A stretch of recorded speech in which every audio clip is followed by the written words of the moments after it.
Understanding the biological function of dopamine. Dopamine should be understood not merely as a pleasure chemical, but as the fuel for motivation and the reward system. Since it is biologically impossible to eliminate dopamine completely, the goal of a detox is to regulate the system rather than to suppress it, shifting the brain's focus from cheap thrills to sustainable motivation. Distinguishing between instant and delayed gratification. It is crucial to recognize that activities like scrolling social media provide immediate, effortless gratification, whereas achieving long-term goals requires effort before the reward. A successful detox involves reducing exposure to high-frequency, low-effort stimuli to resensitize the brain to the slower, more satisfying rewards of hard work and personal achievement. The risks of a cold turkey approach for depression. Caution is advised for individuals suffering from depression or burnout, as their dopamine systems are often already understimulated or dysregulated. Stripping away all sources of pleasure in such a state can backfire, leading to increased numbness, isolation, and a worsening of mental health symptoms rather than the intended clarity. Focusing on better dopamine instead of deprivation. For those with low mood or depression, the strategy should focus on introducing better dopamine rather than strictly cutting it out. Engaging in restorative activities such as gentle movement, exposure to sunlight, and meaningful social connection helps retrain the reward system without the psychological toll of total restriction. Designing the environment for success. Relying solely on willpower is often ineffective. Therefore, modifying the physical environment is essential. Increasing the friction required to access bad habits, such as blocking apps, hiding devices, or using grayscale modes, while making positive habits the path of least resistance significantly improves the chances of success. Replacing bad habits with meaningful action. Simply removing distractions leaves a void that must be filled with high-quality activities to prevent relapse. Replacing screen time with reading, hobbies, or outdoor walks ensures that the brain receives healthy reinforcement, turning the detox into a period of productivity rather than just a period of boredom. Avoiding the cycle of binging and shame. Treating the detox as a punishment or an all-or-nothing challenge can lead to a cycle of restriction followed by rebound binging. A sustainable approach prioritizes balance and intentionality over harsh self-discipline, preventing the shame that often accompanies a lapse in the regimen. Leveraging boredom as a catalyst. Embracing the initial discomfort of boredom is a necessary step, as it frequently acts as a catalyst for creativity and planning. When the constant noise of digital input is silenced, the mind is forced to seek stimulation through personal projects and reflection, leading to effective goal setting. Improving sleep and cognitive restoration. Removing overstimulating digital triggers, especially before bed, drastically improves sleep quality and mental rest. A brain that is not constantly bombarded with information is better equipped for decision-making, emotional regulation, and maintaining focus on complex tasks during the day. The ultimate goal is intentionality, not abstinence.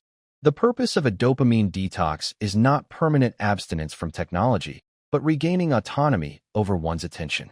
Success is defined by the ability to engage with simple pleasures and long-term goals without a compulsive need for external validation or digital distraction. He sat on his sofa, bathed in the sickly blue glow of his smartphone, his thumb moving with the rhythmic precision of a metronome. One minute he was watching a video about hydraulic presses crushing watermelons, and the next, he was reading about the political instability of a country he couldn't find on a map.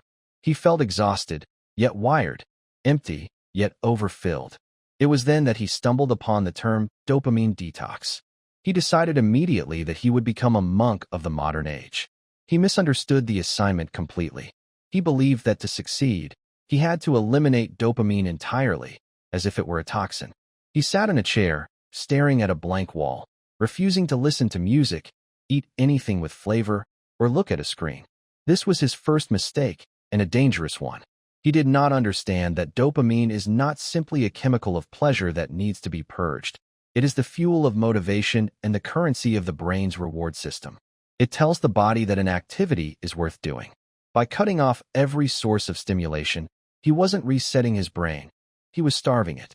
For a person already feeling low or hovering near the edge of depression, This total deprivation was hazardous. His mood plummeted.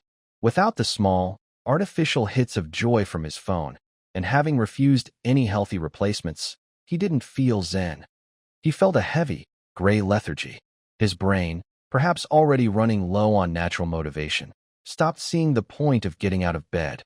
He realized that for someone struggling with mental health, a harsh detox doesn't clear the fog, it turns out the lights. He decided to change tactics. He realized the goal wasn't to stop feeling good, but to stop relying on cheap satisfaction. The danger of the detox lay in the all-or-nothing approach, which usually leads to a catastrophic relapse where one eats an entire cake after 3 days of starvation. He adopted the path of least resistance. He didn't rely on his crumbling willpower. Instead, he installed a ruthless website blocker on his computer. He turned his phone screen to grayscale, making his colorful apps look like depressing spreadsheets. He hid his headphones to stop using music as a constant background noise and moved the charging cable to the kitchen, forcing his bedroom to become a sanctuary for sleep, not scrolling. The withdrawal was real. His brain, accustomed to the machine gun fire of social media notifications, screamed for a target. It wanted the instant gratification of a like or the sugar rush of a cookie. But since he had blocked the digital noise and hidden the junk food, he had no choice but to look for expensive dopamine. He picked up a book. The first 10 pages were agony. His attention span was shattered. But slowly, the brain's demand for stimulation forced him to focus. He went for a walk without a podcast playing in his ears, noticing for the first time that the neighbor's dog had a very funny way of running. He cooked a meal from scratch, discovering that the satisfaction of eating something he made provided a slow, steady burn of fulfillment, unlike the fleeting spark of a bag of chips. This was the safe way to detox. He wasn't eliminating pleasure. He was replacing the frantic, empty calories of digital consumption with the slow-cooked nutrition of real achievement. He learned that if he slipped up and checked an email, the world didn't end. The point was not perfection, but reclaiming his attention span. After 6 days, the change was undeniable. He slept for 8 hours. He finished 2 books.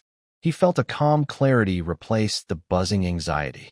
He understood now that the detox worked not by removing dopamine, but by retraining his brain to work for it. He had stopped being a rat pressing a lever for a pellet and started being a human being again.